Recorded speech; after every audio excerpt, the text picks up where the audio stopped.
Today I am honored to be speaking with Lizzie Velasquez, who's the author of Be Beautiful, Be You. It is an inspiring book with great encouragement. Lizzie, thank you so much for being with us today. Thanks for having me. We're so excited to have you on the show. You are an inspirational speaker, motivational speaker, and you have a really unique story to tell. Share with us about the rare condition that you have. Yeah, I was born with a very rare syndrome that only 3 people in the world that we know of have. And basically, what the syndrome causes is that I cannot gain weight. So I basically could eat absolutely whatever I want, whenever I want, and not be able to gain weight. So I'm 24 years old right now, and I've never weighed over 63 pounds my entire life. So a few years ago when, well, it's been a while now, and you were on the computer, you were supposed to be doing homework, and you were looking up music, and you came across something that was really upsetting, but it ended up being a really positive thing that happened to you. Tell us that experience that you had with surfing on YouTube.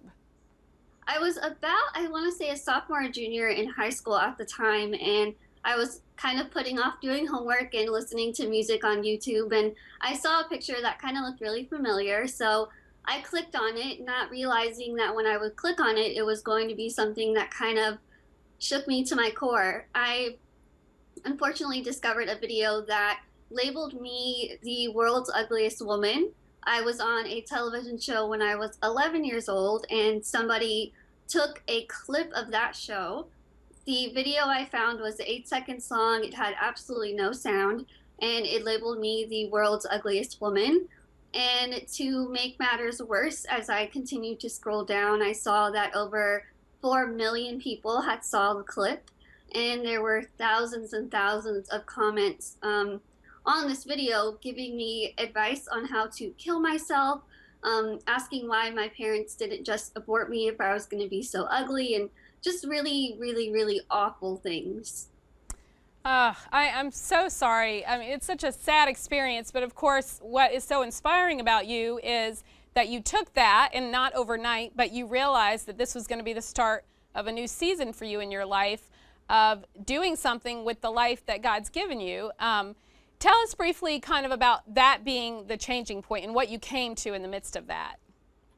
I don't think that I would have been able to turn this around if it wasn't for my faith, my family, and my friends, because those are the 3 things that really, really helped me kind of turn this whole situation around. And I was faced with the choice of either choosing happiness or kind of just giving up and letting this defeat me. And I've never let anything defeat me in my life. And I knew that even though this was something that was such a big deal, it made me feel so awful, I knew I was going to have to pick my head up and keep going. And so, with that in mind, I decided that I wanted to kind of make my life as best as I could. And my parents always told me that I could reach for the stars and do whatever I want. So, I decided that I was going to be a motivational speaker, that I wanted to write a book, I wanted to graduate college, and I wanted to one day have my family and my own career. And so I spent every waking hour working towards those goals. And the motivation to do all those things was that YouTube video. And whenever I had days where I felt defeated or days where I just kind of was tired, I would go back to that YouTube video and I would read the negative comments. And instead of them making me feel sad, they kind of lit my fire and made me want to keep working even harder. It's so beautiful and inspiring. And on this episode, we're talking about bullying, and that is something that you address. But I like that what you're saying here is not that you're motivated by the hurt, but that you are motivated by your ability to forgive, but then see that you want to rise above all of that.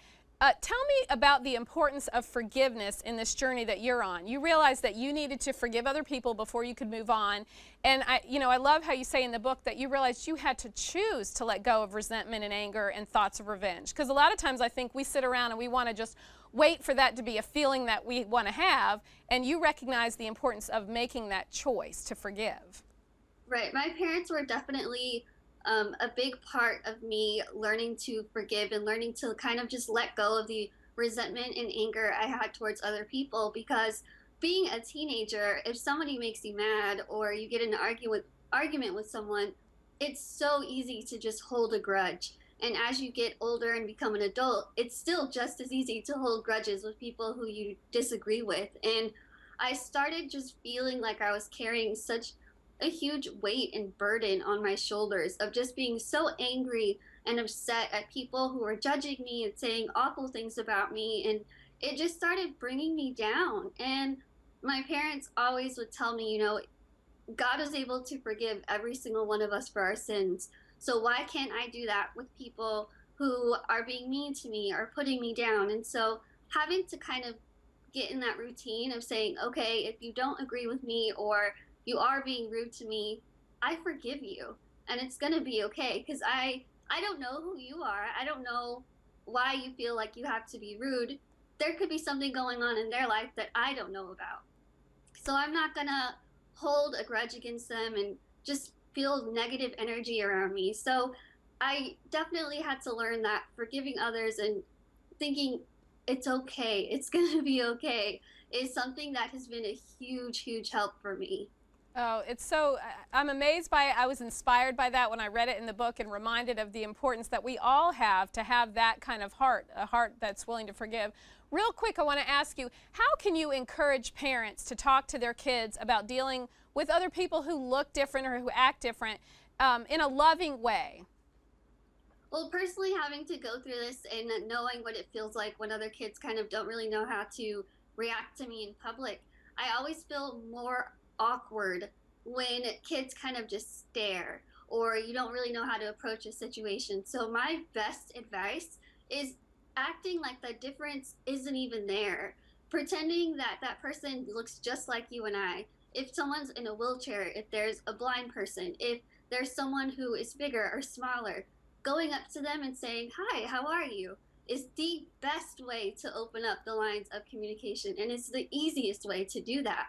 And whenever you have that, whenever the person feels comfortable, like, "Okay, hi, how are you?" it's easier to kind of ease into, "So tell me a little more about yourself." And then maybe that person will feel comfortable enough to say, "This is what I'm living with, this is what I'm going through." So I think just something as easy as, "Hi, how are you?" is the best way to kind of open that communication with someone who is different. Wonderful. Lizzie, thank you so much for being with us. The name of her book is Be Beautiful, Be You, and keep up all the great work. I am so thrilled that you were on our show, and I'm so inspired by all that you're doing. Thank you so much.